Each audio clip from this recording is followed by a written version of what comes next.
inside, our hearts open wide, and we'll never tire. We do not comply. We do not comply.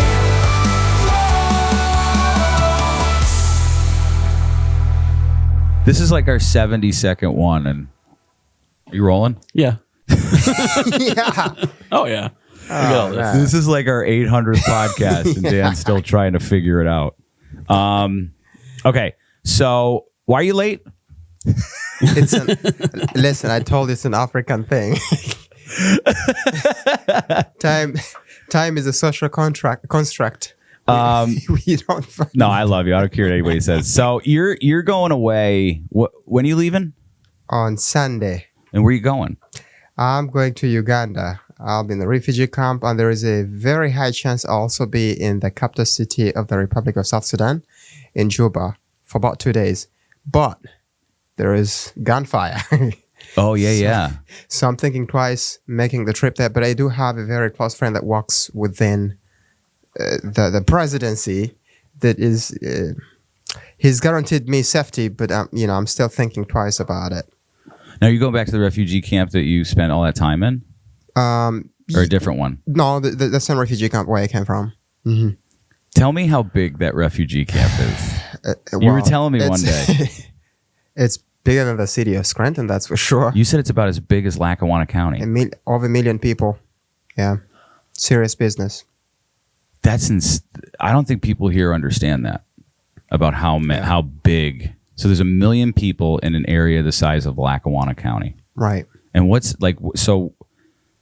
that like? I don't think people understand, and I'm not saying that, everybody doesn't understand, but like what's the refugee camp like? So like is there goods and services? Is there shopping? What is it? There is a little bit of trade, but that's just for survival.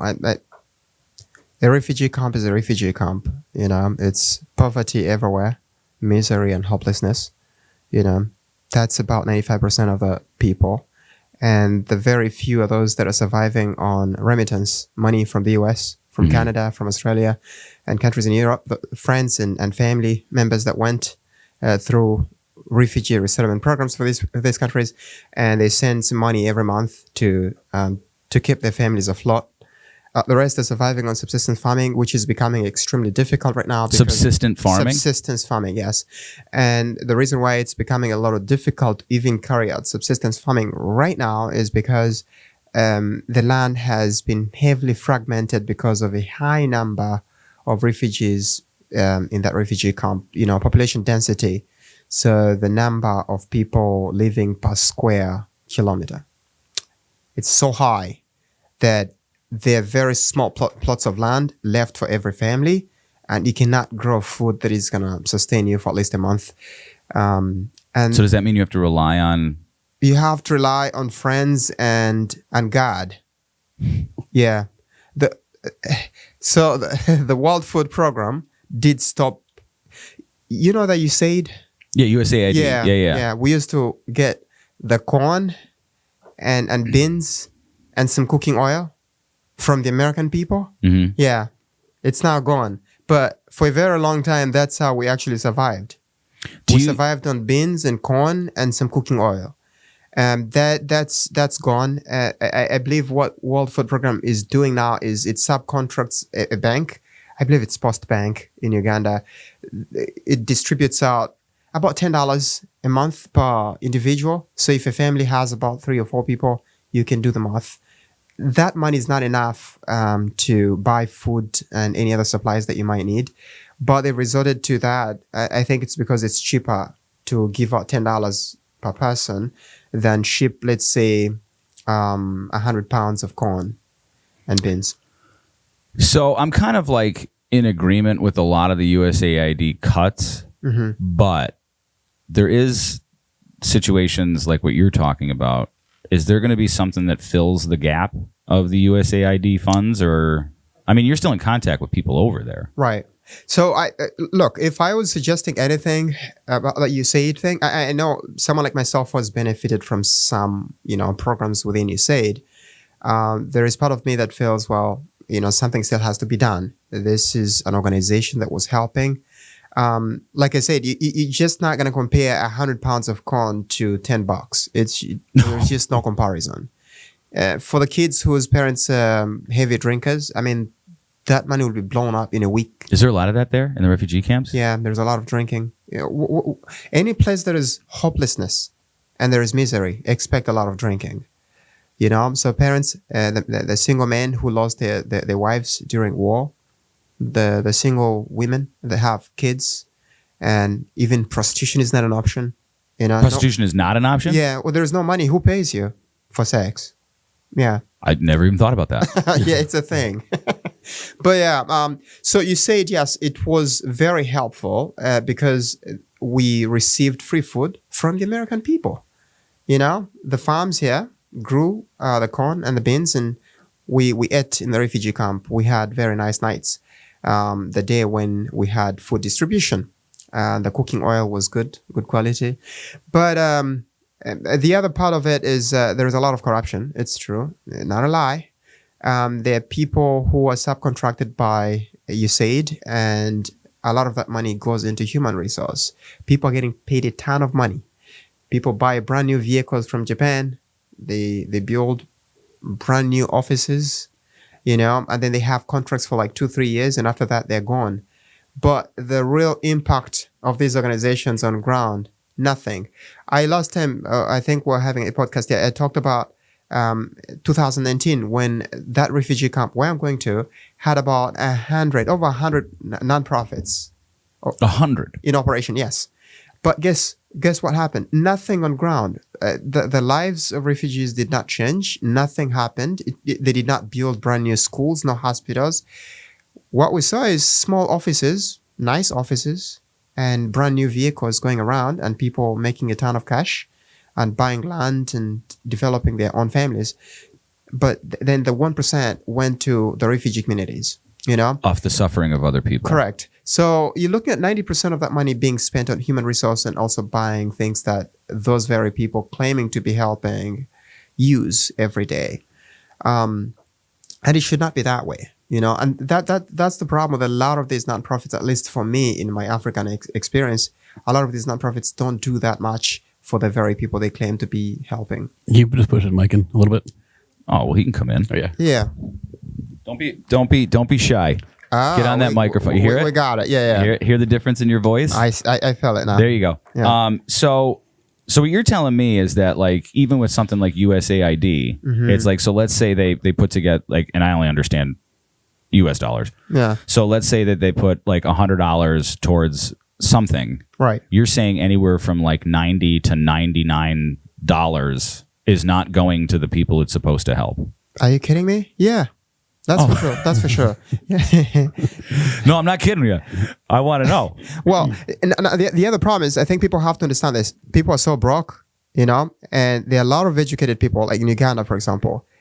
There are also a lot of young people. Once they finish school, they have nothing else to do. So there's no opportunity after they get out of school. No, there are no opportunities. So what happens is they create these nonprofits and get contracts through USAID and other organizations. It's not alone, including the UN itself. And that's where I think things go wrong, because a lot of these people have no experience in running these nonprofits. They just have the idea. Oh, really? Yeah. Yes. You know, and so what happens is they get these contracts, they get the money, and they start living lavish lifestyles, you know, and claiming that they're helping people. Yeah. While living, while buying Land Rovers and actual land. It's clean on paper. if you see the reports, it looks legit. Yeah, but there is nothing on ground. There is nothing. So there's no. So the results of it all are just going to the people that aren't supposed to be, or that are supposed to be benefiting from it, but aren't. Yes.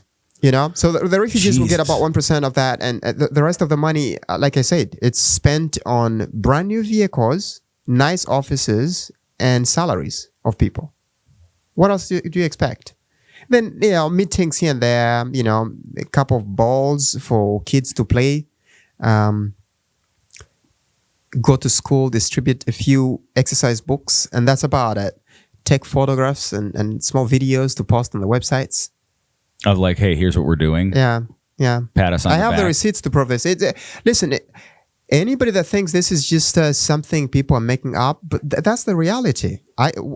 We can go with you tomorrow, and we can walk on foot to every office and look around and ask and try to audit them in real time.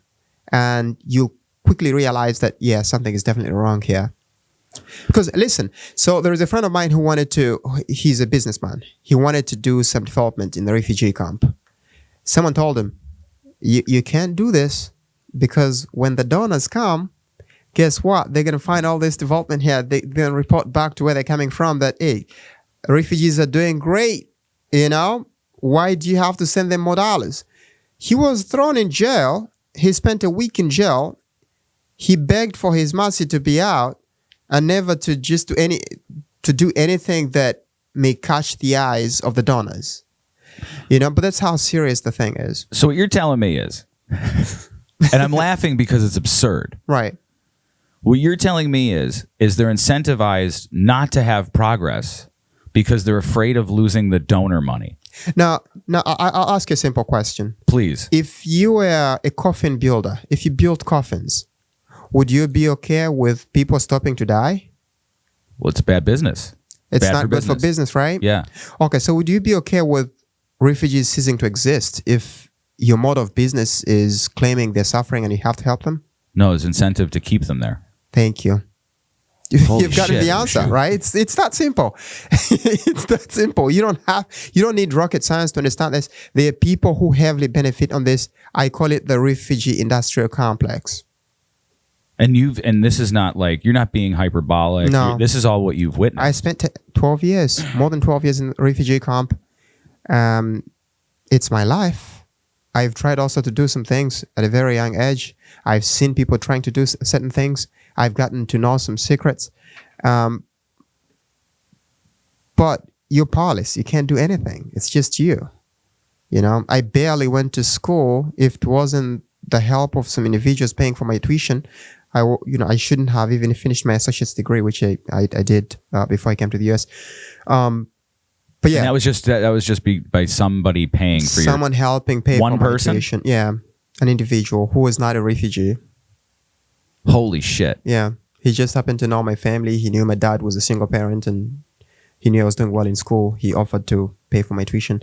But yeah. Okay, so we didn't talk about that in the last one, so that kind of surprised me, and you put it in a perspective that it makes sense, where it's like there's this exploitation of poor people, impoverished, struggling people, so that they can get Land Rovers. Right. And feel good about it at the end of the day and sleep on their Egyptian cotton pillow. Right. So you should look at how that employs a lot of people. In Uganda, for example, a lot of people are employed in the refugee sector. I call it the refugee sector. Just so you can explain real quick. You escaped the Congo, right? And the refugee camp is in Uganda, right? Okay. So I was born in Eastern Congo in a place called Uvira. Yeah.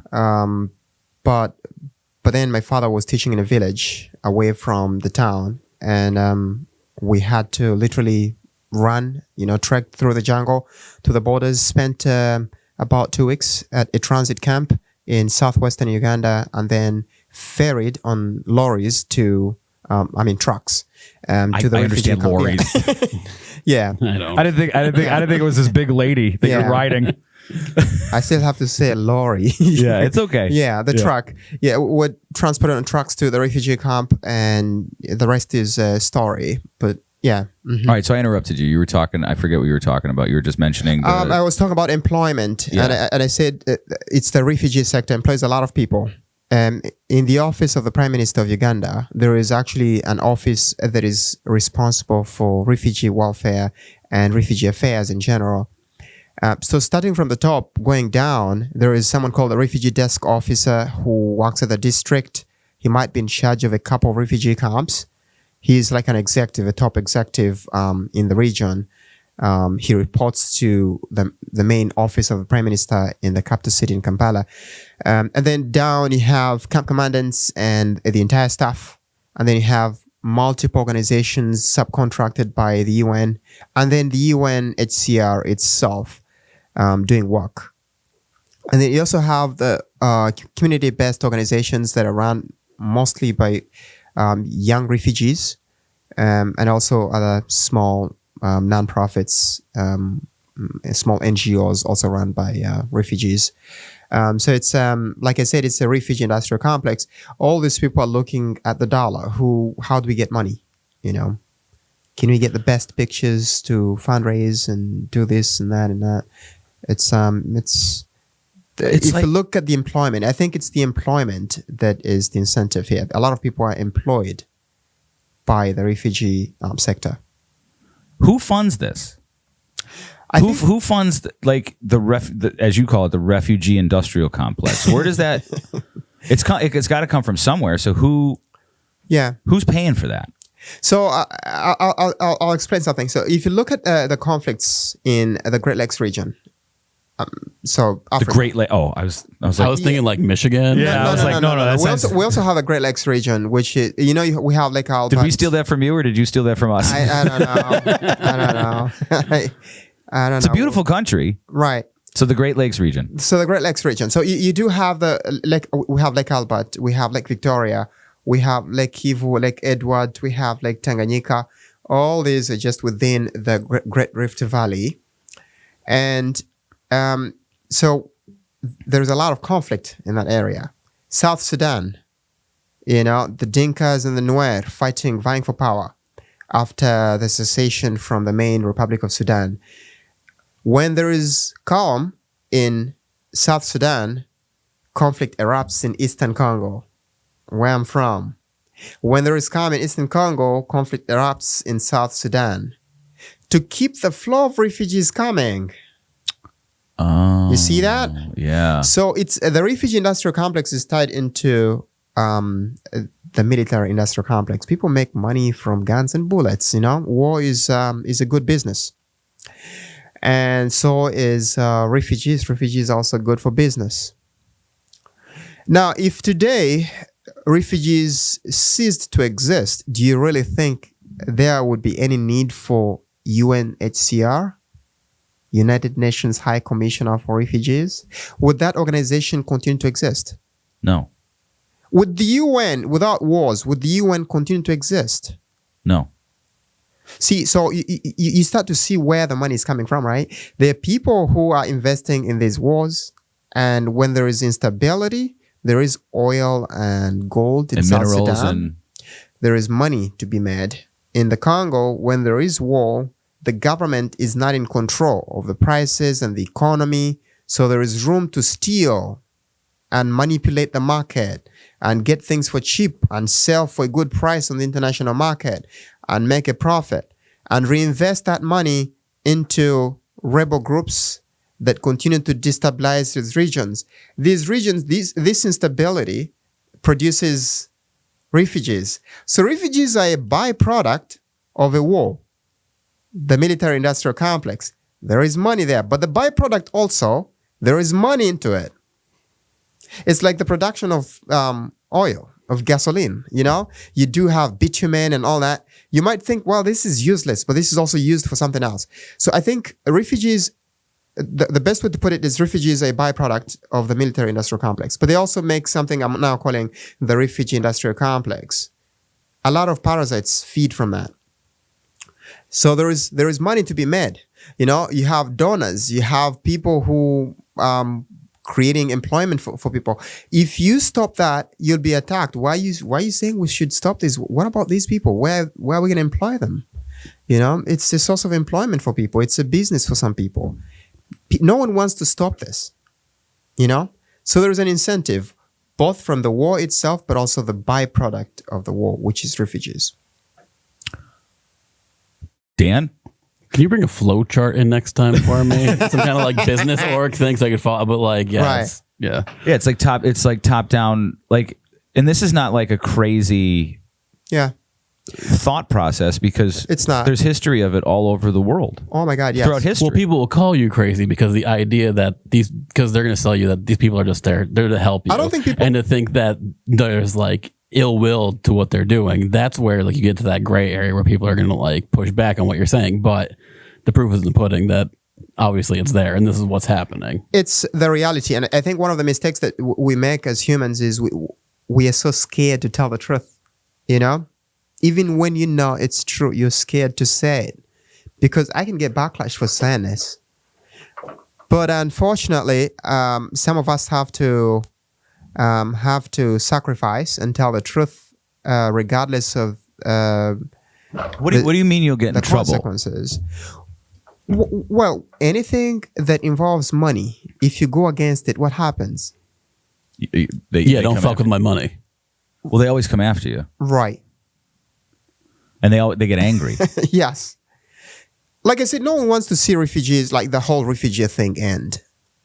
You know, that byproduct is so useful to some people. And like I said, again, it's the employment. It's the people who make money from these contracts. They want to see this continue. President Museveni makes a lot of money from these refugee contracts. In Uganda. Yes. And you can see that he keeps sending troops to Eastern Congo. He keeps sending troops to South Sudan. Not for free. He has contracts with AMISOM, which is also subcontracted. Well, they somehow partner with the EU and the UN. There's a lot of money. AMISOM is the African Union mission to Somalia. What have they done? Somalia is still a mess. I remember that in the 90s. Yeah. It was like you see like the kids with the bloated bellies Yeah. and I don't think they've ever fixed that. You never see the flow of food stopping. Where does that food come from? Think about the complexity of the supply chain. Yeah. No one is getting shot for taking some food into that dangerous territory. But you and I, if we go, we get shot. How does that work? Who is fooling who? You know, so everyone knows how it's about the way you cut deals. You know, what is my percentage in this? You know, it's a lot more complicated than people think. It's not just charity work. You know, I'm helping people. No. If it was about helping people, would not be having refugees right now. I can tell you that, bro. So people donate and then they see like the picture on the other end of like, oh look, they got food. Yeah. I feel good about it. And I think, And then you have programs like USAID that are funding it from our money yeah, to literally continue human suffering. What if 80% of the money went to salaries and 20% went to the refugee camps? right, You see what I'm saying? right. Like would the quality of life, I'm sure, increase and it would be more helpful. Right. I do think once you now think about helping people as a business, right? It's not about helping people anymore. Because the money will outweigh the help. And if you to choose, you'll choose the money over help. If there is a way to make sure that you keep the status quo, especially if that's what brings in money, you will.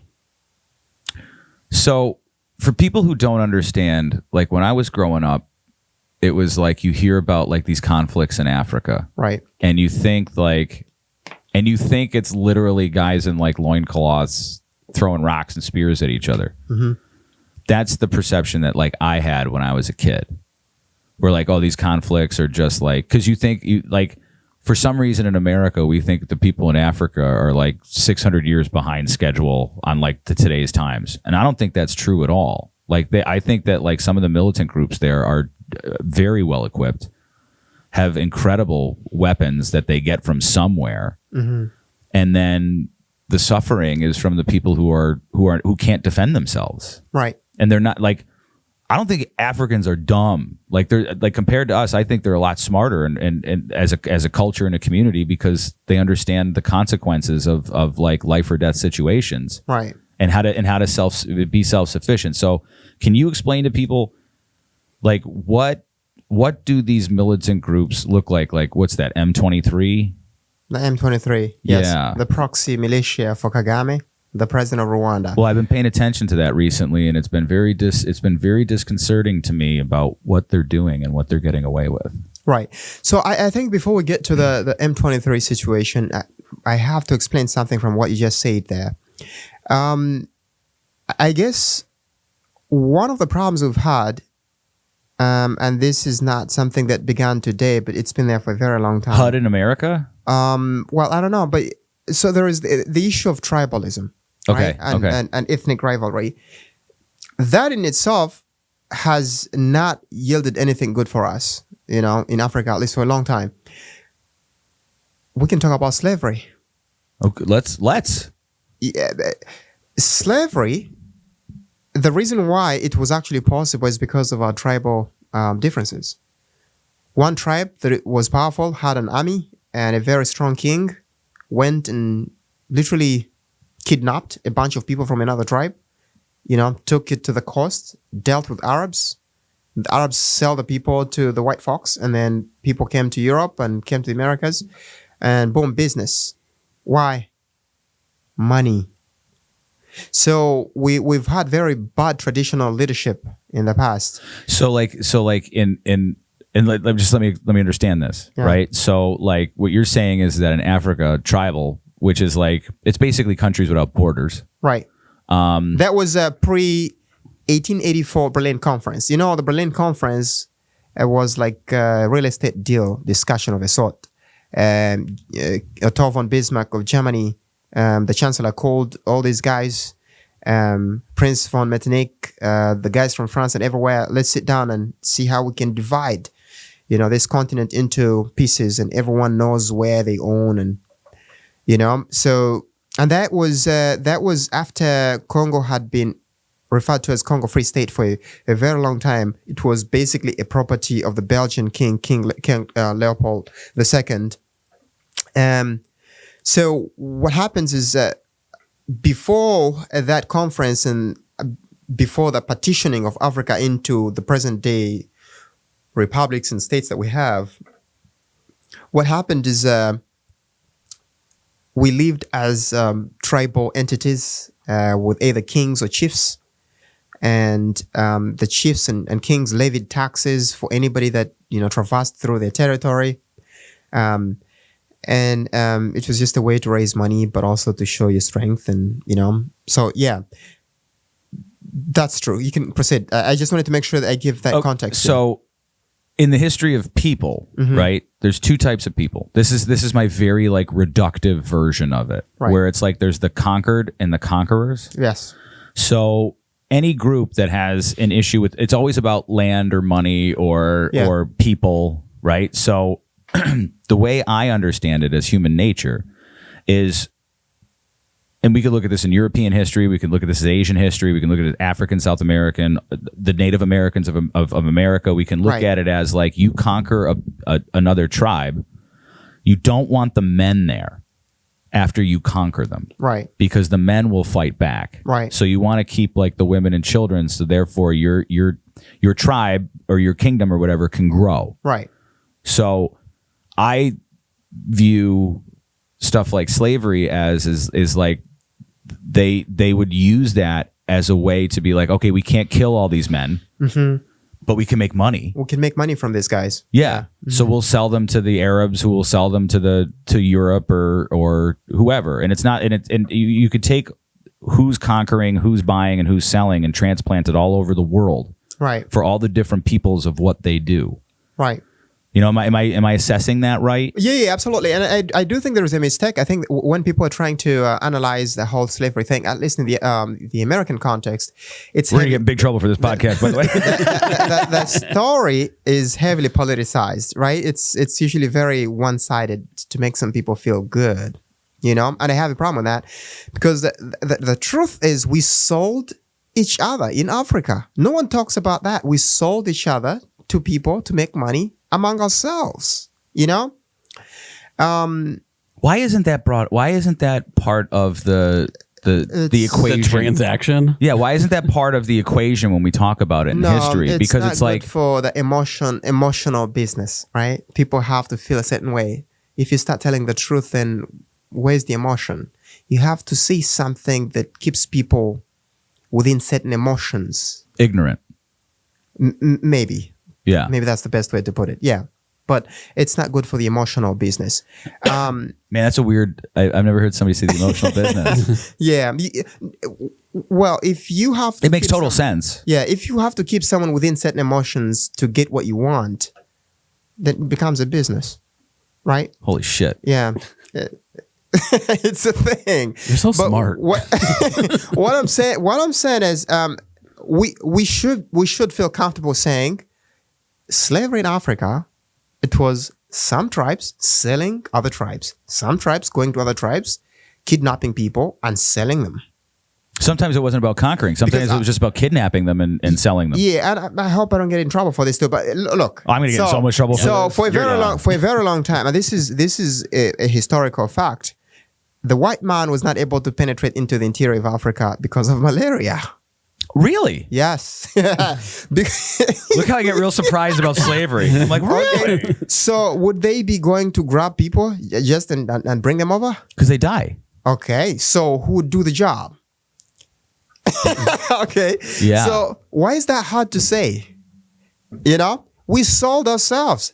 We, for a long time, made it very easy for the market. Why? Because we're the ones who did the work of going to steal from other tribes, get these people, you know, ready for shipping. And that's the tribal part that I'm still trying to, to talk about. So the issue, if you look at the Congo, for example, we have over 250 tribes, over 450 languages and dialects. Oh my God. How do you put all those people together?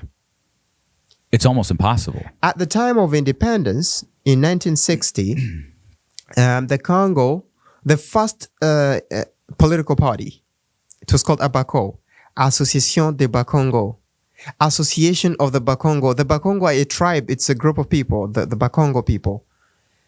One of the 250 tribes. Yeah. And then in 1962, just after the death of Lumumba, who everybody knows,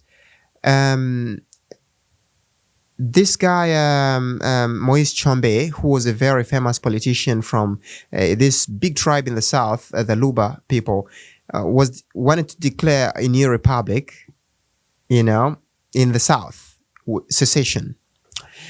And in the northeast of the DRC, we had people who were pushing for something Lumumbism, They were the Lumumbists. They wanted to also carve their own portion of the country. I don't know what the rest of the country would remain, how and what it would be called. But there was a lot of tribal and sectarian sentiments among the Congolese people earlier on, just at the beginning of the formation of the present day, Democratic Republic of Congo. So we've paid a price for tribalism, from the slavery part that no one talks about, where we sold ourselves, to secession, sectarian sentiments in the 60s, to the present day where we've failed to put together an army, a unified army. The reason why a very small group, a very small army of 4,000 people, the M23, is able to take over a very big portion of the country in the east without any pushback from the government. But it's the problem. So these guys are operating in the Congo, doing whatever they want with impunity. and there's nobody in the Congo to stop them. There's nobody in the government to stop them. Well, they have the backing of the Rwandan army, which this is also an interesting part, So Rwanda, I believe in 2023, from the statistics I looked at recently from the Office of Foreign Assistance, they received about $83 million, right? But they also received a lot of money from Sweden, from the UK, from France. Everybody chips in. And these guys reckon $1 billion every year. Rwanda. Yes, from foreign aid. We're talking about cash. This is not like they sent them some corn. Cash. Now, what happens is Kagame is extremely smart. He uses that money to buy cheap Chinese military supplies from Beijing. And he, makes sure that his army is well supplied and, it's well paid and well trained. Some of this equipment is also now shipped to these proxy groups like M23 and the rest that now fight on behalf of Rwanda, controlling territories where there are mines of gold, coltan, everything that can be sold on the international market, he makes a lot of money. Why? Because he knows that he has a very weak economy that cannot sustain itself. Rwanda does not have anything to sell. They have a little bit of agriculture here and there. That's about it. There is nothing of value that they can actually sell and make enough money. Kagame's government, without the $1 billion from Western governments every year, it can fall within months. So these are some of the governments which I think, I don't know for what reason, Western governments try to keep afloat with money, you know? So can you imagine some poor African president, you know, with $1 billion in their hand that they never worked for, with an army? Yeah. How much they can do? How much terrible stuff they can do. Right. Because in Rwanda right now, inflation is high. There is a very high unemployment for the youth. You never get to see these boys and girls going on the streets to protest. You know why? They'll get shot with live bullets. Not a joke. Not like beanbags. Kagame does not joke. He does not joke around. You know, but his budget is about 40% subsidized by foreign assistance. You know, and that was about 60% around 2010. We cannot rely so much on statistics from Rwanda, because these are not my words, but words from his own former, I believe, chief of staff. You know, what's his name? He lives in Canada now. David Himbara. He's a professor. He said, well, Kagame cooks up the numbers because he's learned. He's very smart. He knows how to do it. He lies to the West. Like all you're doing is changing something on a sheet. You're just changing a number. The piece of paper, the reports have to look clean. And when the people look at the reports, they're like, oh, wow. Great success. This is our guy. Yeah.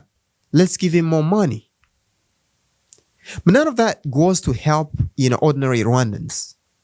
It's his family, the people around him. There is this concept of akazu, which is a group of people, and the president is in the middle. So the family members and friends and the president in the middle, who control everything in the country.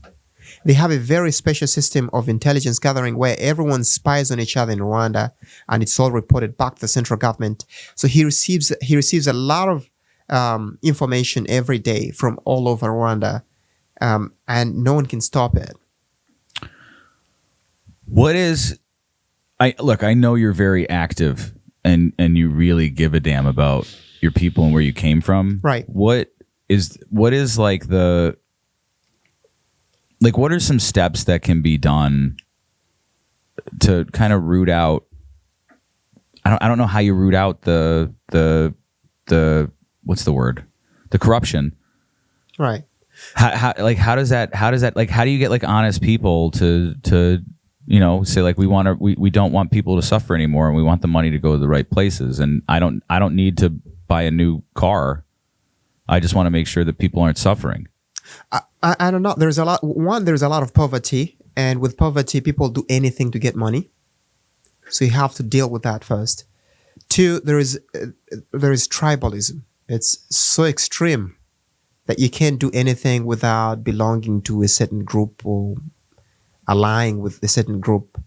I mean, you're talking about tribalism, literally like tribes not getting along. Yeah. Why don't there's no common thread that they can all get behind? Is that am I just ignorant? Like, is that just a thing? Like Americans are like, hey, we're just stand for America. Yeah, I think you're being too nice. It doesn't work. That's not said often. It doesn't work like that. So I'm just deep inside people, they know who they are. Okay. Right? Yeah. It's just like, so I'm Lega. Okay. So what happens is when I'm out there with other people, I'm like, But then when I find another Lega, we speak the same language, we share the same culture and traditions.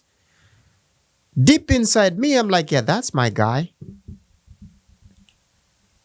And screw everybody else, that's my guy. Really? Yes, it's that deep, And people will pretend in the outside like there is nothing going on.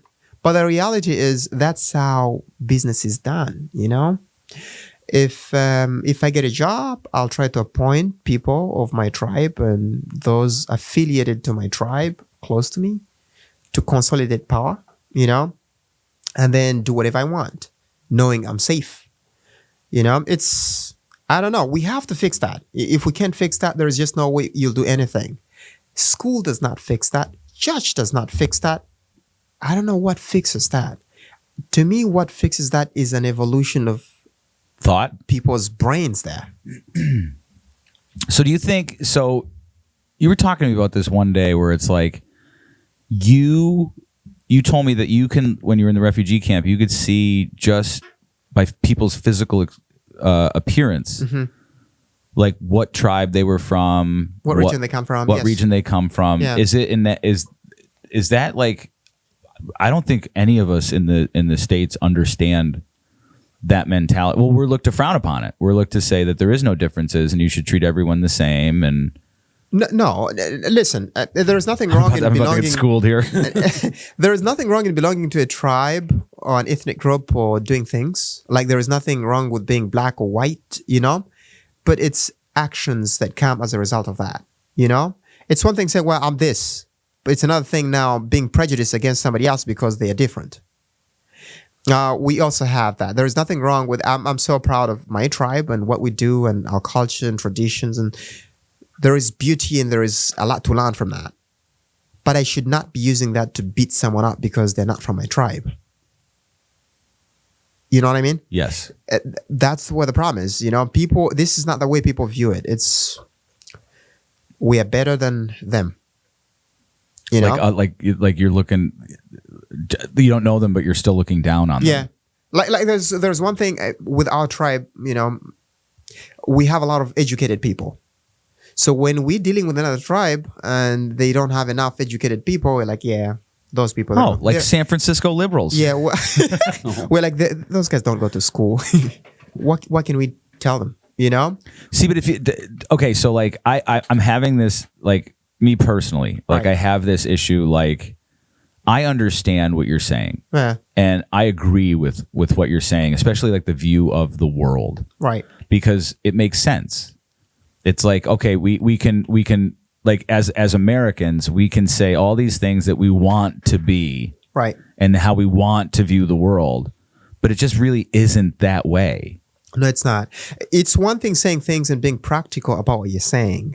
Those are two different things. And I see people say things every day. And I last time said the Democrats are very good at saying good stuff, right? But they're not practical about it. I see a lot of very good Democrats on TV. But in real life, they're not. So someone tells me, oh, I'm pro-black people. I love black people. I love black people. I'll hug them. These people, they've never invited a black person in their house. They've never had a meal with a black person. They've never done anything in real life with a black person. It's all for a show. That's dangerous, bro. For real, like if you mean it, I want to see results. Invite me to your freaking home. You know what I mean? Yeah. Yeah, that's what I'm saying. Invite me to your home. Let's sit down, tell story, share a meal. Let's be human. Let's avoid the whole TV thing. It doesn't take us anywhere.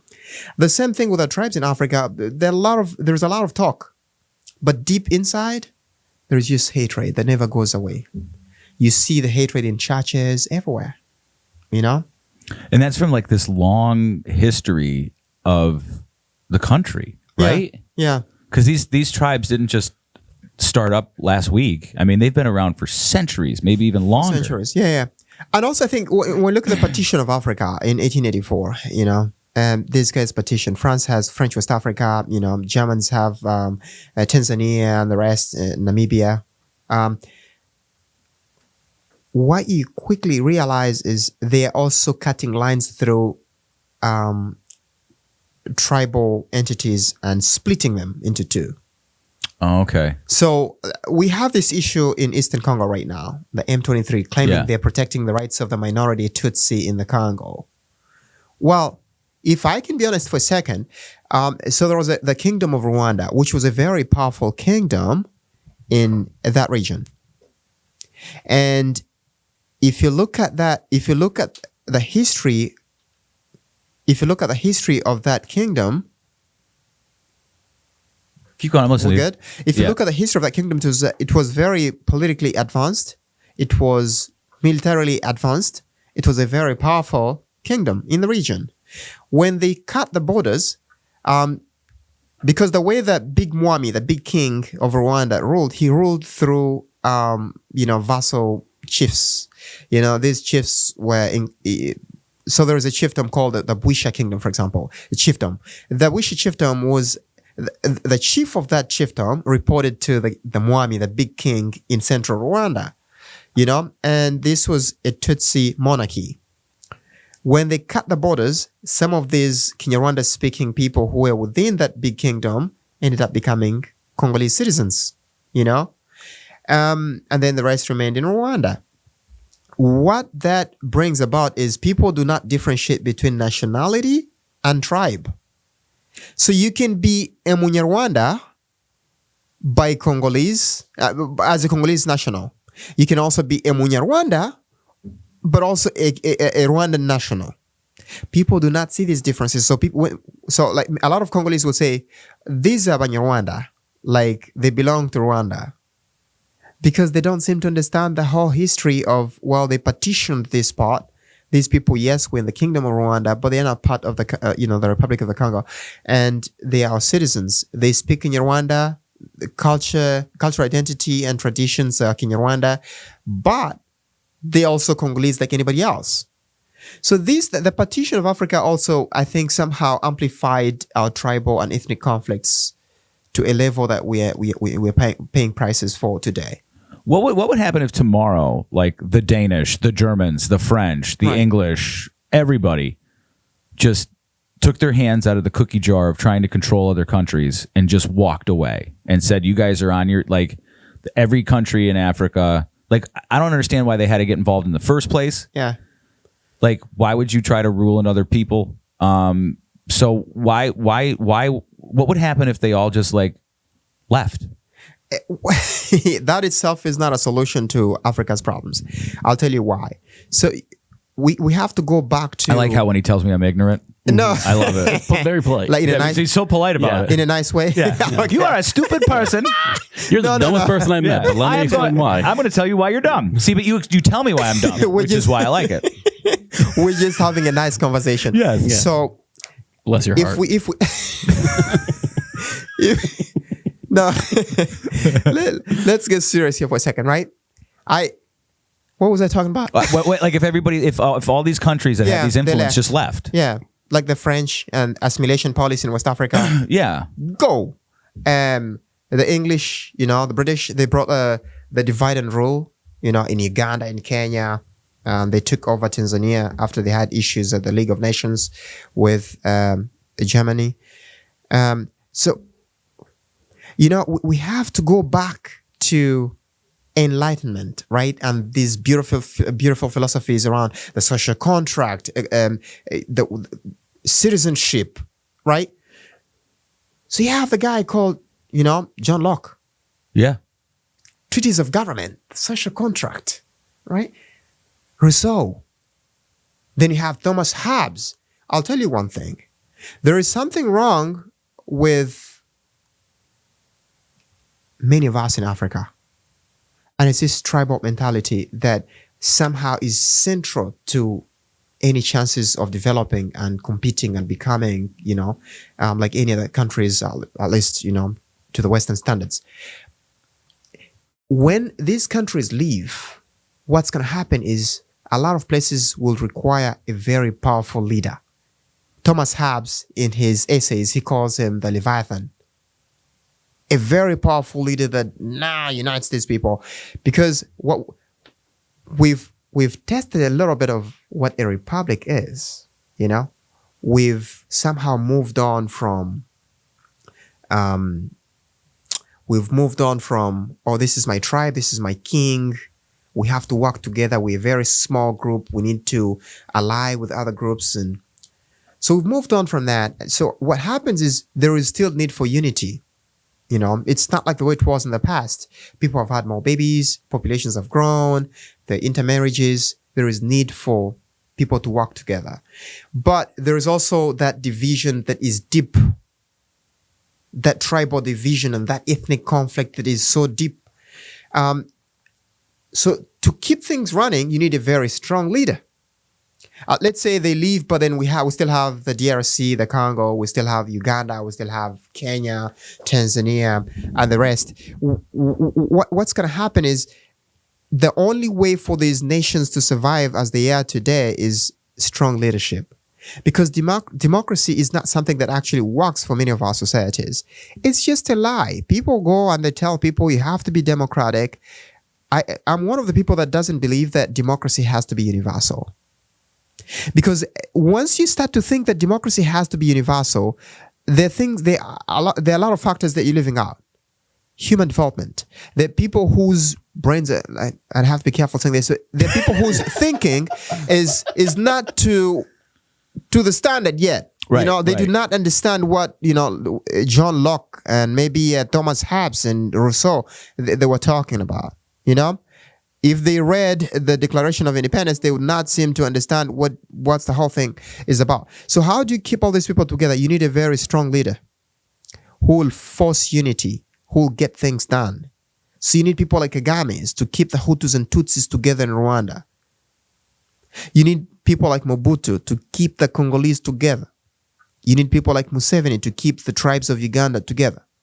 Without that, what you're going to be looking at is what happened in Kenya in 2007, the Luo fighting the Kikuyus and the Kalenjins fighting, everybody else. That's what you see. Why? Tribal sentiment is so strong. How do you keep these people together? You need strong leadership. Democracy doesn't bring that. With democracy, you're not talking about elections. And what happens with elections? A major tribe chooses who the leader is. Why? Because they do have the numbers. And they can boss you around because, we do have the numbers. If you don't like it, we fight. In my tribe, there is something called Mushute. It's a family war. Family, like the Hatfields and the McCoys, Dan. Yeah. Right? You beat one Mukelo, all the Mukelos, or the entire extended family shows up. That can be replicated into the entire tribe fighting with another tribe. And all you need, if you want to manipulate that, you just need one person to light that spark. Oh my God, knows what to do. Yes. So, I don't know. I still think one of the mistakes I think the West does, many of these governments do, is go and tell us that we have to be democratic. But democracy is not a thing. I know people, for sure, who will go on the streets and tell you that, Museveni is bad. I mean, the guy has been there for over 30 years. He's bad. He has to leave. Then, the moment the son of a bitch brings sacks of cash, right? And is giving everybody some money. He's not that bad. They turn around. He's like, yeah, Abe, he should be there. He's our guy. And bro, I saw you on the street saying he's a bad guy. He should leave. So the cash has literally changed your mind. Not too much money. 5,000, less than $1. Someone changes his mind. He's like, yeah, we love the guy. Because he's got some cash to buy a bottle of beer for a day. Really? How do you then fix people like that? And this is serious. How do you really fix people like that? If people can change their mind because of maybe $1.50 from a corrupt government, and they change their mind, and they don't just change their mind, they even change their vote. Really? Do you really get democracy to work in such a system? No, you can manipulate the whole thing. Everything is tribal. Everything is ethnic, bro. That's just the way we do a transaction there. Do you think that that's something that's I know you're like a spiritual person and you're like religious. Do you think that that's something learned, or do you think that that's passed down generationally? When you grow up, these are things that you understand, or do you think that that's something deep down in a person, they know? You know what I mean? So once you get to this age of reason, right. You're I'm trying to understand the difference between I think that there might be something in people that you can't explain that dictates their behavior. I also think that there's also a part of it that is, as you grow up, your family, your extended family, the people around you, the tribe that you're in, you hear the stories and you start to form opinions and you start to have these ideas of they're the enemy, they're this, they're that, or they're the good, they're good people, or they're not. You know what I mean? Right. And I don't know how much of that is from the family, the tribe, versus if this person never experienced that, would they still feel the same way about a tribe or You see what I'm trying to say? Where there's something that's like it's a nature nurture question. Right. Is it in their nature, or is it something that they have learned to believe? No, I strongly believe that people are born clean, and things just. I think the environment is a very big factor in, how we start to think and form opinions, like you said. I think I was very lucky to grow up with a father who has some education. I also grew up around people who, mostly teachers. I also found time to read books and follow the news. And I was so lucky to grow up in such an environment. Not a lot of people have that luxury. A lot of young people like myself are still having that old mindset. But also I think, like I was explaining to my friend recently, elders play a very big role in places where I come from. And that's where the toxicity comes from. Oh, okay. I'll give an example. Here in Scranton, we do have an older guy. Oh, I thought you were going to go after like some of our politicians. No, who belongs to a tribe. They had these tribal meetings, and I'm fine with them having the meetings. But he was telling young people that you should go and marry from our families. It was coded. But what he was meaning is you should go and marry from families within our tribe. So if you want to marry, you got to find a girl in one of the families here. If not, go to another state, but it should be within us. And I happen to have a problem with that, because if you find someone that you love, who is not from your tribe, so no love because, some elder said that. Is that good? Is that a good thing for an elder to be saying? No, it's not. I'm not comfortable with someone saying things like that. He's encouraging division. He's literally planting division, because there's some of those kids who will take that seriously and think, that's how we do business. You now here in this country, the Indians across the street, the Arabs here, there are all kinds of people. You're living with everybody. Why do you still have to have that animal mentality of I have to just be within my tribe? Is that to keep, like, there's this idea of like culture and identity, right?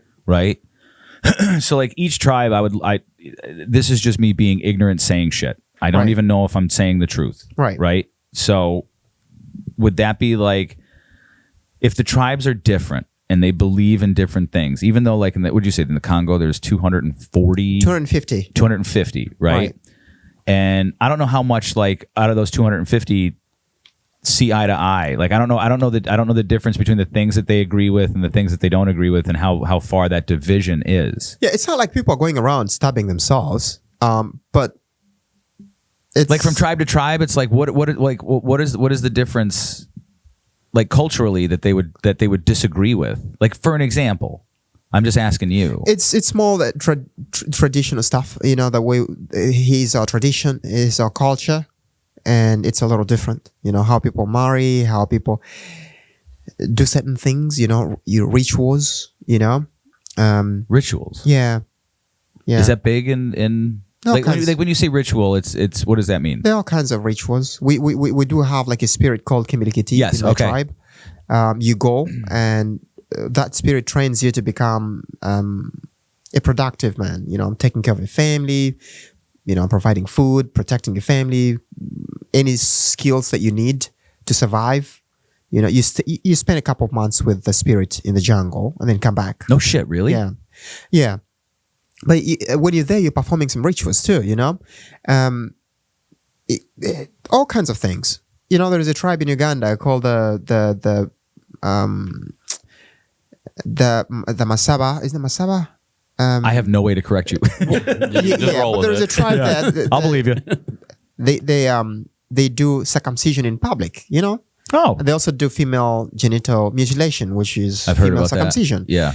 Yeah, but it's a little weird, right? So the reason why the man wants the woman to be circumcised, I don't know how they do it, but the reason is they go hunting for a long time and they want to make sure that their wives do not have any feelings, so somebody else cannot come and bang your wife when you're not there. Understood. It's a little selfish, right? It's like an ownership thing. An ownership thing, yeah. That's what you get with tribes. It's weird. It's a little weird. Well, because I believe in like this idea of like humanity. I Right. believe in like this idea as in like at the end of the day we are all human beings, and you know there's these certain parameters to live by. Some people call it common law, Right. which seems to resonate across all different types of people all Right. across the world. We're like, here's like these 10 things like we can all agree is like if you mess with my person or my property, and like these little, and everybody kind of agrees with it. It's like if you go down to, you know, a tribe in South America who hasn't seen the West ever, you know, I'm sure they handle murder the same way that we would. Right. Do you know what I mean? It's like you murdered that person for no reason. There needs to be consequences. Or you stole something. You need to be. And I think that's like one of those things that's like a universal amongst most groups of people. Yeah. Whether or not they haven't seen an iPhone in 1,000 years, it's still like the same thing amongst the group on how to behave. Right. Like it's almost like this order to the chaos that like nobody had a meeting about, but everyone seems to agree with. Am I making sense in what I'm saying? You do. So Like I'm sure in the tribes in Africa, it's like we really like murder. Like you should murder everyone who you want to in this tribe because we don't have any rules. There's a rule for stuff like that. That like the dark stuff. There should Right. be rules for the dark stuff. The things that we should all agree on. yeah, well, the other factor that I do think amplifies hate based on tribe and ethnicity is also, I think, historical events. There are tribes that maybe Okay. fought in the past, and one conquered the other, or something happened, or killed some people from the other tribe. So that is passed on down to Generationally. generations. And Okay. what they know is we don't like those people, but they can't tell you why. So you have to sit down with an elder who will tell you, yes, 100 years ago, these guys came and attacked our village in this place and they killed our people. We're not cool with these people. Right. You also have, I don't know how to frame this, but there are tribes that think they're better than others, you know? Did I mention San Francisco liberals before? You did. Did I? Does that turn out there? Yeah. All right. Just So we do have tribes that think they're better than other tribes. And that's also a reason to hate other tribes. Because they just think for no they're- reason to Yeah. just because you think you're better. Yeah. And then there are tribes that think, well, they're those who are a little imposing.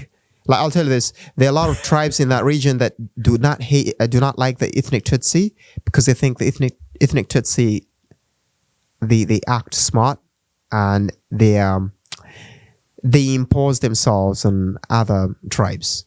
Oh, so when they reach a place, they bring cows, they're very smart at how they do things. They get you to marry their daughter, you know, then you have kids that look like them, you know, and then... so they're rude. No, they're not rude. No, they're Smug. not.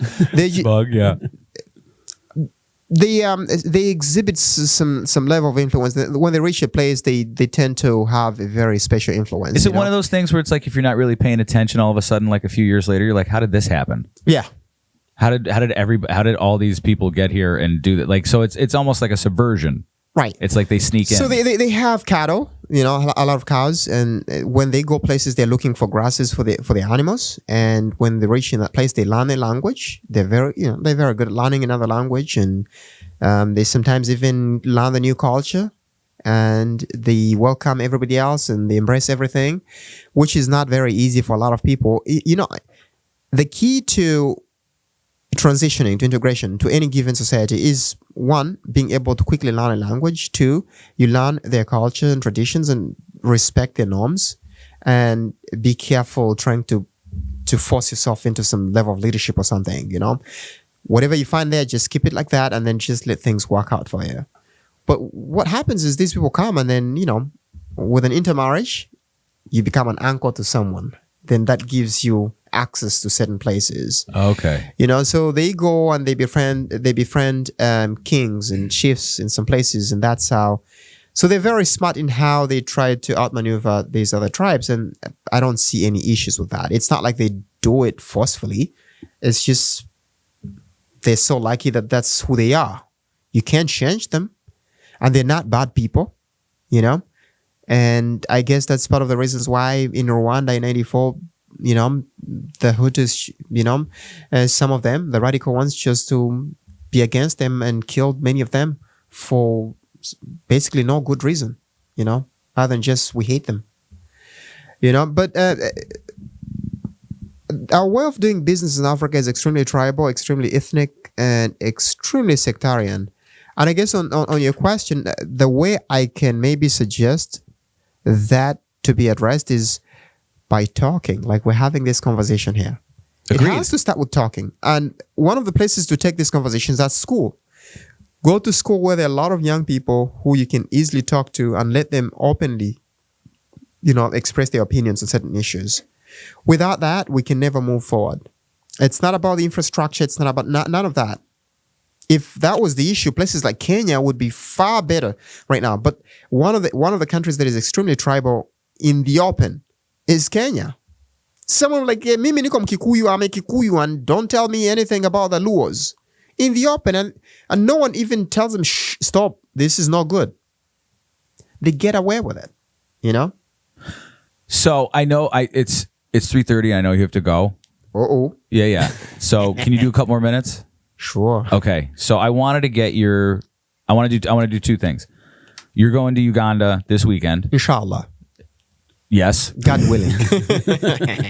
He makes me text him that. Yeah. Yeah. I want you to talk about that real quick, but first I would like you to talk about like you consider yourself an American citizen now? Yeah, man. So tell me about like what you think is how do you feel about the direction our country was going in versus what you think is happening now? Like are you optimistic for the future of America? Are you pessimistic?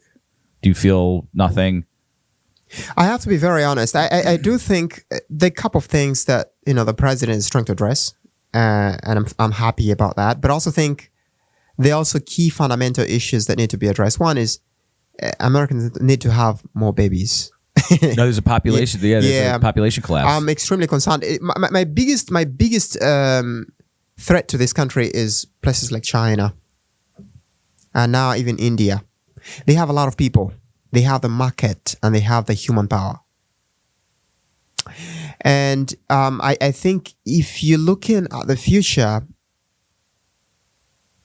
there is just no way the US will be in a position to compete with these countries worth 1 billion of people at 300 million people. There is a very big difference there. So I do think this country, people need to work on having more babies. I don't know, Elon talked about that, some time back, but it's something that it should not be controversial. This country, if you look at the numbers, people are growing older faster than the number of babies being produced. I think it's 2.1% you should have it at per family. That way it doesn't reduce. China did just hit that mark because they also had issues with birth rates. Is it weird? Is it weird to be in a country that is very openly promoting? It seems like they're openly promoting not having children, right? Or it's weird and getting rid of children. It's not actually weird. It's dangerous. Having children is a national security concern. If you're not having kids, then how do you sustain? How do you promise anybody that you're going to have a country tomorrow? You can't. Yeah. If we're talking about national security, we should be talking about having kids. There is just no way we're going to compete with China. People talk about this every day. It's not about the power of the military. It's not about the economy. It's, are you going to have people to do things tomorrow? Do you think that America is unique amongst the world? And what do you think makes it unique? I think, listen, we have to, this country, what really makes this country so unique is, I think, the Constitution. Because I've not seen any small piece of document like that is so powerful. A document that makes the government and, how do I say this? And also, how do you say this? When you add an additive to, let's say, a drink so it stays long. Yeah, and preserves that country for so long. Oh, preservatives. Right? Yeah. Those are dangerous. Robert Kennedy is not happy about those. Yeah, but the Constitution, it's that piece of document that actually creates and then preserves too. It does those two things. The reason why this country has been able to live for this long is because of that piece of document. I think that's what makes the US unique, you know? But also, even when I have my own views on, on democracy, I think democracy works in this country. You know, people can still vote for whoever they want, you know? Trump was almost going to jail, but he's now the president. That can only be possible in this country. Because I can guarantee if this was in Congo or in Uganda somewhere, he would have a bullet in his head. He would be in jail. You know? Do you really think that? He would never survive this. You know, but that's all possible because of, you know, the legal system and a few other things on top of that. It seems to be, in theory, probably the country in the world that would be like the least oppressive in practice, in theory. Right. But the people try to always circumvent the theory. They always try to circumvent the idea to get what they want. So like the ideas of America seem to be the thing that, like, I remember during COVID, you see all these countries and all they're saying is like, if America falls, we're all going to fall. Like you have to, they were begging Americans. I was watching people in Australia and Britain just crying, going like, you need to fight. You can't let your people be oppressed. You can't let them take away freedom of speech. You can't force them. You can't allow them to force you to not go to church or keep your business from opening. And they were openly weeping. They were just like, if America falls, we are all in trouble because the only one. Yeah. Why do you think everybody's coming here? Right. Well, yeah, that's the other Well, thing besides the incentives by USAID and some Catholic organizations and, you know, there's that working for them. But like a lot of people come here, they want to come here. Yeah. There's a lot of people from all over the world that want to come here. Yeah. For an opportunity. Yeah. Yeah. See, I usually tell people I'd be more than happy to go back to Africa. One of the reasons is... Well, not American anymore. No. I have to explain this. Please. Very important. I just like the way we do things, you know. I don't have to worry about certain things, you know. Sometimes working things together and being communal is not a bad thing, you know. I miss that, you know. I agree with you. I think there's We've lost our community here. People, oh my God, there is no sense of community. I miss that. Yeah. But when I think about this country, I also think about, well, I can at least have a job and make some money. I can sleep in the house and not worry about someone breaking into the house because I got some cash under my mattress and get shot. Well, we can have an election, a new president is elected, and there is no war in a part of the country. You know, so there is economic stability. There is also security. Those are two things. I can choose to go back to some place in Africa, buy some piece of land and build and live a life. Of course, from savings, you know, savings here. But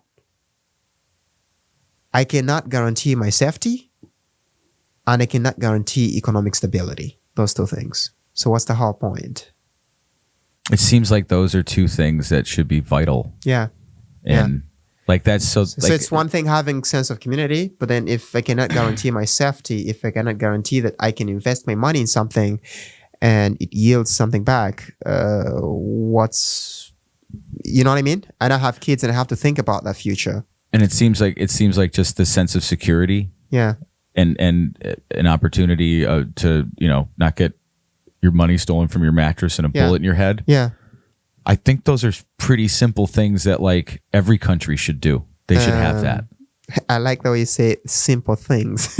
It seems, but we take it for granted in the United States. These are very simple. These are things that we look at like, well, why wouldn't you have security or be able to make a living? And then you look at like, there's 7 point some billion other people in the world that the majority of them can't say we have security or opportunity.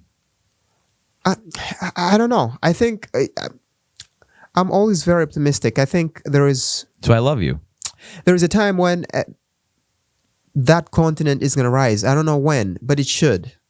You know, if we can address a lot of these differences that, you know, we've talked about. Yeah. But the tribal element, because there is no way you can guarantee that at some point you'll have development, you'll have infrastructure, you'll have every good thing we see in the West, if we're still looking at each other as different just because, well, I speak a different language, I look different than the other person, you know, which I know it's very difficult for a lot of people in this country to see, because when they see me across the street, they're like, God, that African guy, you know what I mean?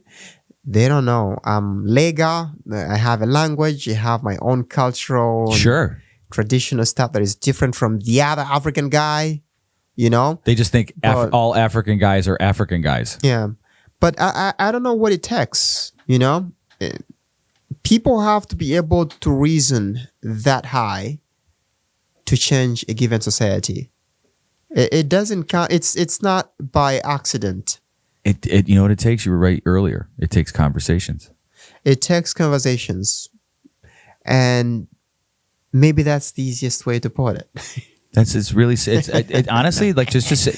We have to sit- talk about stuff. Yeah, to sit and sometimes they're uncomfortable. Yeah. And be honest about things, even when someone is going to be pissed off. Yeah, you have to, because I think if you love someone, you tell them the truth. Yeah. And again, I don't know why people should not hate, because listen, we can disagree. We can have different opinions on things. That should not make me your enemy. Agreed. It's immature. You know, someone told me that maturity is when you start to realize that you can always disagree and still be friends. Yes. Yeah. So if you've not reached that level, you're just a baby. And we'll carry you like this. You know? All right, real quick, tell me about Uganda. What are you doing over there? When you're going what, this weekend? Listen, bro. Inshallah. Inshallah, I'll be there. God Yes. willing. Yes. I like the way Muslims say it. Inshallah. God willing, I'll be in UG in Uganda on Monday in the next 2 weeks. And I want to get some land and you know, build some vacation home. You know, my dad is growing old. I don't know. He may also want to go back at some point and he spend his retirement there. But myself with now children, we may be going to visit every once in a while. I don't want us to sleep in a hotel. If we have some place we can leave for as long as we're there and come back. But also call that as, you know, just a secondary home. It's a good thing. So I'm just planning for the kids, but also for my parents who are growing old. And I think one thing people don't talk about is land, and I think land is very unique. I told it last time. Land grounds us. So I'm from there. I can live here, but I wasn't born here. There is a special attachment I have with land there that tells me you need to buy some plot of land. You need to have a piece of land. I don't know why, but it's a thing. So I'll be going for that, but also will spend time with my sister and my 2 uncles who are also in the refugee camp, and many friends. You know, in life, we see ourselves develop every day. We see ourselves get to a certain point in life. But the only way we get to these points or become who we are or be successful, it's because of the work of many people. And there is this concept of memory of debt. We have a lot of debt. We can talk about national debt, but national debt is just like this, tiny bit. But if I ask you, like, do you know how many people have contributed to you being who you are up to now? Whether you know or not, from family members to friends. And this is not like maybe people give you some money or bought you some clothes, but maybe someone said something that changed your mind at some point. You know, so I do have a lot of memory of that. So I have to go back and, you know, spend time at some schools where I went to and talk to young people, you know, and share some knowledge with them. And maybe if I'm able to buy a few drinks, I mean, not like alcohol, of course, but maybe soda that they can drink and be happy that day, I'll make a difference in their lives, at least for that given moment. it's a good thing. So it's also a way for me to bring down my debt, my memory of debt, meeting those people that have done so much for me in life, and and remind them that, hey, I did not forget about you. I might be okay a little bit right now, but I still know that you played a role in who I am. So yeah, it's connecting back with people, getting some land. We'll see how that goes, and spending some time with family. Would I be allowed to visit one day? Inshallah. You're always very welcome to visit, and we should think about it. I'd really like to think Let's make about a trip. Yeah, let's make a trip. Bring the cameras. And Are you going to have communication over there? Yeah. I'll FaceTime. Oh, because you do. Yeah. Oh, maybe we can do maybe if you get Wi-Fi, Yeah. we'll shoot you Wi-Fi, in. I'll be like, yeah. tell me about The what's only going problem on is over I there? would need to have a Wi-Fi thing which needs to be plugged into power, so it may not be movable unless I have some data, which I think I'll buy some data to be able to stream wirelessly. Maybe you can send us some photos and videos while you're over there too, Yeah, inshallah. Yeah, I'll get some videos and pictures to bring over. Yes. dude. Mm-hmm. In the most heterosexual way, I love you. I think you're a bright shining light in a darkness. Amen. Inshallah. And I think I want you to go over there. I want you to be safe. That's the most important thing. Yep. Safety. Yep. I don't want to be shot. No, and I don't want that either. I don't want to be bewitched. It's a thing. Well, next time you come on, can we talk about that next time when you have time? Yeah. Okay, I want to I talk may about come that. back with my head this size. That I believe you now. I would really believe you if you came back like that. Don't wish me that. No, I don't want to wish it. But if you really wanted to prove your point, I'd be like, yep, he's right. There is witchcraft, and it is insane. I'm not proving a point. Yeah. If you need anything while you're gone, let me know.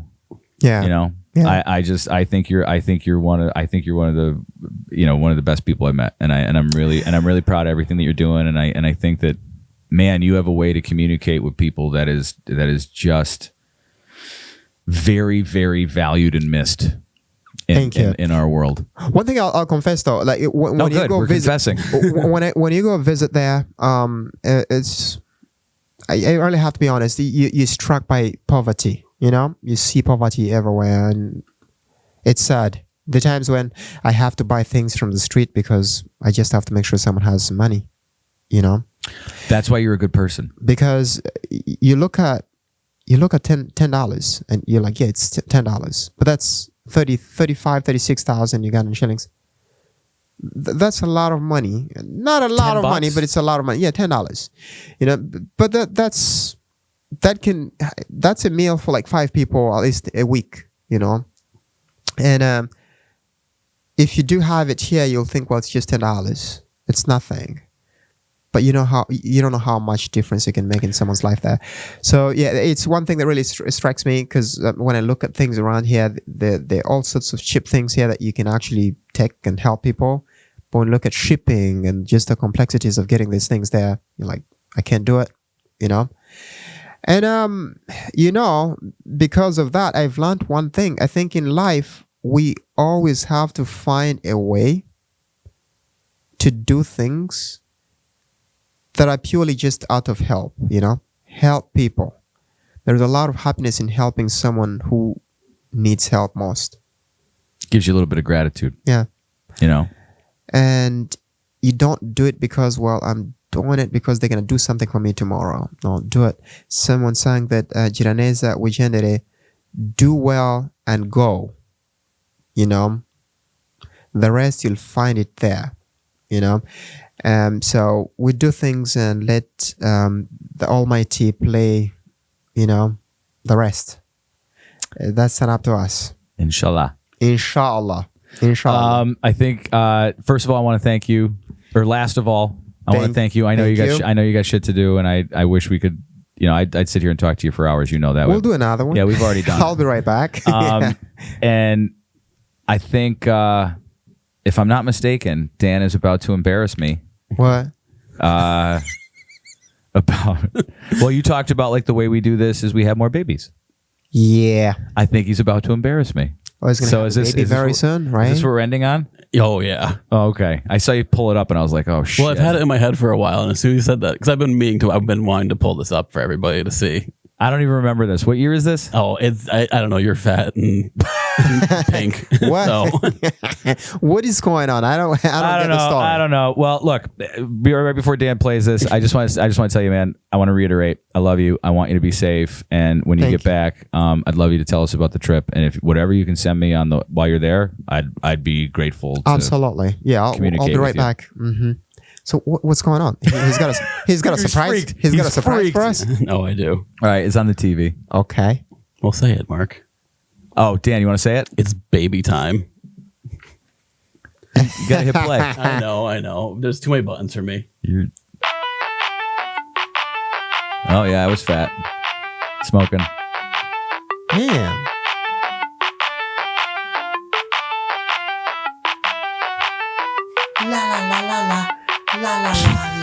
It's from Ushu's face is amazing. It's baby time. It's It's baby time.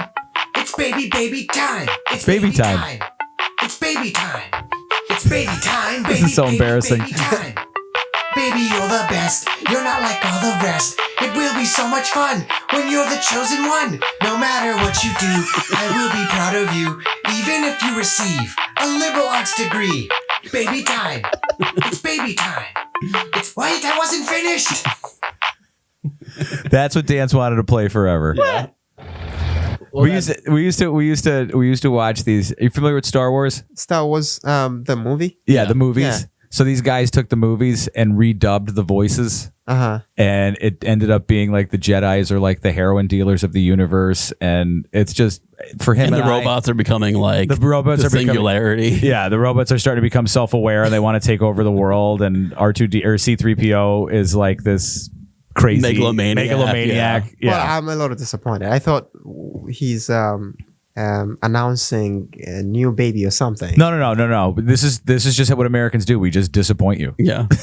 Really good. Come on. I wish it was a baby, but it's not. It's just Dan embarrassing me. Did you have a baby though? I have Dan has two babies. Yeah. Damn, just 2 children. Just 2, bro. Yeah, just 2. 2 is good for me. Don't be lazy, bro. Well, we're good for 2. It's baby time. What a week.